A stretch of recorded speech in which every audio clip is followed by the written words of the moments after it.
The things we cling on to are like chains that bind us to the past. They weigh us down, they hold us back, they keep us from soaring. But we have the power to break free, to release ourselves from their grip. So have the courage to let go, and have the courage to embrace the unknown. There's something that I hear ever so often. Don't clutter your life with objects that don't bring you joy, peace, or fulfillment. If you wouldn't buy it again, it's time to let it go. That's because old objects are mental clutter. They're things that cause unnecessary visual frustration and no longer bring value into our lives. There are so many things that we hold on to in our lives out of habit, fear, guilt, resentment, or attachment. They could be anything from material possessions to relationships, to beliefs, to emotions, to memories. We all have them, and we all know deep down that they're holding us back from living our best lives, but we find it so hard to let them go.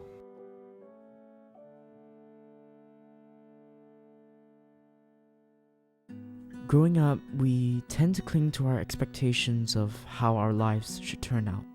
And because of social norms, we form beliefs about what is true for everyone.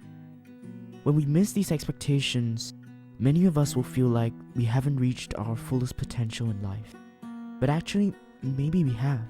Maybe you thought you would get a degree, find your soulmate, have a couple of kids, and live a celebrated life. But instead, you are barely making ends meet, had a couple of failed relationships, still single, and living with your parents. Does this make you a less than ideal person? If your answer is yes, maybe it's time to let go of that thinking. And maybe it's time to let go of the should-bes in life. Being obsessed with how you think your life should be makes you focus on what you don't have rather than what you do have. You're living a delusion instead of reality. You're creating internal conflict for no reason. The truth is, not everything in this world is within our control. Our bodies are changing every second. The people around us are constantly evolving. Things come and things go. At the core, we're powerless. We only have the power to live in the moment and to respond to change. Loss is inevitable in a lifetime. All people fade away with time, whether they drift away from us or leave the world. They leave behind memories. Bad memories could be moments of anger, disgust, disappointment, or fear. If we cling on to them, they will never be released from our inner distress. They will continue to linger in the depths of our souls, creating unnecessary pain and agony. It's best we let them go.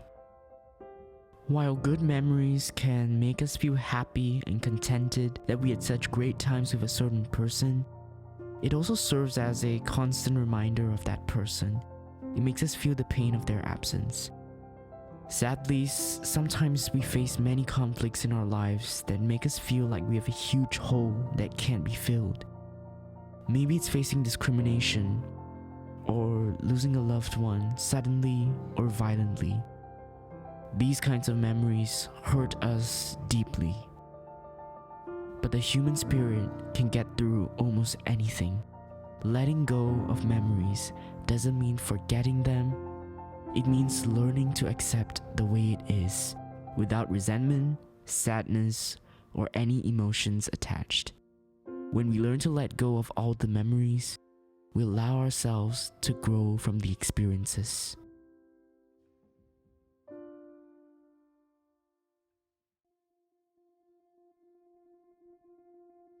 Some people make their relationships, whether with friends, family, or partners, revolve around the principles of attachment, dependence, and conformity, to the point where they set unforgiving expectations for the people they love. There's nothing wrong with wanting to be loved. It's a natural and human need. We all need to have close ones who love us sincerely, generously, and genuinely, and who care about our happiness and well-being. However, Wanting to be loved can be problematic when it stems from hidden agendas or when it constricts our loved ones to feel free. It can turn a relationship into a transactional exchange. Happiness is not a zero-sum game. It's not something you can hoard or trade. It's something we can only create and share. When we focus on making others happy, we'll find happiness within ourselves.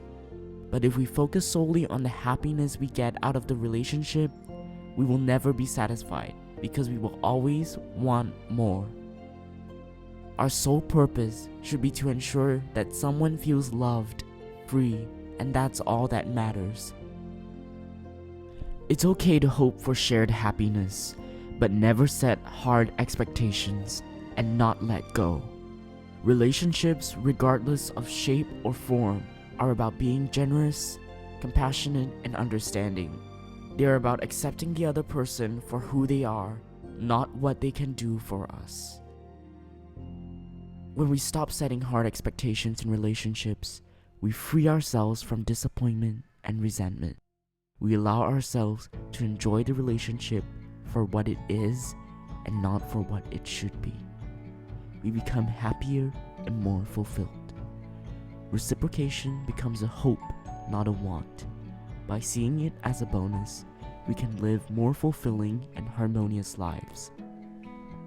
When you fancy a plant, you merely admire it. But when you revere a plant, you protect it from a storm. There's a difference between just liking something and loving something. When you like something, you may want to possess it or enjoy it for a short time without caring about its well-being or future. When you love something, you want to nurture it and help it grow without expecting anything in return. You are more concerned about its happiness than your own. So, for those of you who are holding on to things, it's time to let go. It's time to free yourself from the burden, the pain, and the clutter. It's time to make space for the new, the better, and the brighter. It's time to live your best life, because letting go is the most powerful thing you can ever do.